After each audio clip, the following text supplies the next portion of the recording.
Public first Kannada ಸುದ್ದಿವಾಹಿನಿಗೆ ಸ್ವಾಗತ. ರಾಮದುರ್ಗ ಪಟ್ಟಣದ ಹೊರವಲಯದಲ್ಲೇ tipper ಪಲ್ಟಿ. Belagavi ಜಿಲ್ಲೆ ರಾಮದುರ್ಗ ಪಟ್ಟಣದ ಹೊರವಲಯದಲ್ಲಿರುವ ರಂಕಲ್ಕೊಪ್ಪ ಗ್ರಾಮದ ಹಳ್ಳದ ಬಳಿ ಇಂದು ರಾತ್ರಿ ಸುಮಾರು 8:30 ಸಮಯದಲ್ಲಿ ಟಿಪ್ಪರ್ ಪಲ್ಟಿ ಸಂಭವಿಸಿದೆ.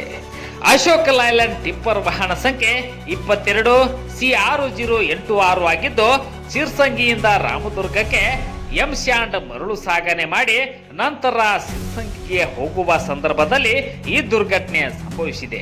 ಇನ್ನು ರಾಮದುರ್ಗದಿಂದ ಮರಳಿ ಶಿರ್ಸಂಗಿಗೆ ಹೋಗುವಾಗ ದಾರಿಯ ಮಧ್ಯದಲ್ಲಿ ಅಪರಿಚಿತ ವ್ಯಕ್ತಿಯನ್ನು ಉಳಿಸಲು ಹೋಗಿ ಟಿಪ್ಪರ್ ಎಡಕಿನ ಪ್ರಪಾತಕ್ಕೆ ಉರುಳಿದೆ.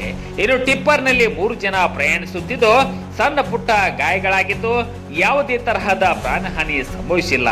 ಈ ಘಟನೆ ಕುರಿತು ರಾಮದುರ್ಗ ಪೊಲೀಸ್ ಠಾಣೆಯಲ್ಲಿ ಪ್ರಕರಣ ದಾಖಲಾಗಿದೆ. ನಿಮ್ಮ ಗಾಡಿ ತಗೊಂಡು ಯಾವ ಕಡೆಯಿಂದ ಎಲ್ಲಿ ಹೊಂಟಿದ್ರಿ, ಏನು ಹೇರ್ಕೊಂಡು ಹೊಂಟಿದ್ರಿ? ಖಾಲಿ ಗಾಡಿ ಬರಾಕತ್ತಿದ್ರಿ. ಇಲ್ಲಿ ಆ ರೋಡ್ ನಾವು ಮುಕ್ಕೊಂಡಿದ್ದಾರೆ. ಅವ್ನು ತಪ್ಸೋಕೆ ಬ್ರೇಕ್ ಕೊಡೋದು ಇದಾಗೈತೆ. ಮುಂದೆ ಏನಾರ ಗಾಡಿ ಅದು ಬಂದಿತ್ತ? ಯಾವ ಗಾಡಿ ಇದ್ದಿಲ್ರಿ. ಒಬ್ಬ ಮಲ್ಕೊಂಡಿದ್ರಿ. ಅವ್ನು ಮಲ್ಗಕ್ಕೆ ಉಳ್ಸಕ್ಕೆ ಹೋಗಿ ಹಿಂಗೆ ಹೋಗೈತ್ರಿ. ಎಲ್ಲಿಂದ ಬಂದ್ರಿ ನೀವು? ರಾಮದುರ್ಗದಿಂದ ಬಂದಿದ್ರಿ. ಏನು ಹೇರ್ಕೊಂಡು ಹೋಗಿದ್ರಿ? ಖಾಲಿ ಗಾಡಿ ರೀ ಬರೋದು. ಈಗ ಖಾಲಿ ಇದ್ರ ಯಾವ ಕಡೆ ಹೊಂಟಿದ್ರಿ? ಈಗ ಶಿರ್ಸಂಗಿ ಹೊಂಟಿದ್ರಿ. ಎಷ್ಟು ಜನ ಇದ್ರಿ? 3 ಜನ ಆಯ್ತು. ಯಾರಿಗೆ ಏನು ಪೆಟ್ಟಾಗಿತ್ತು? ಯಾರಿಗೇನು ಪೆಟ್ಟಾಗಿತ್ತು? ನಿಮ್ಮ ಹೆಸರು? ಚನ್ನಬಸಪ್ಪ.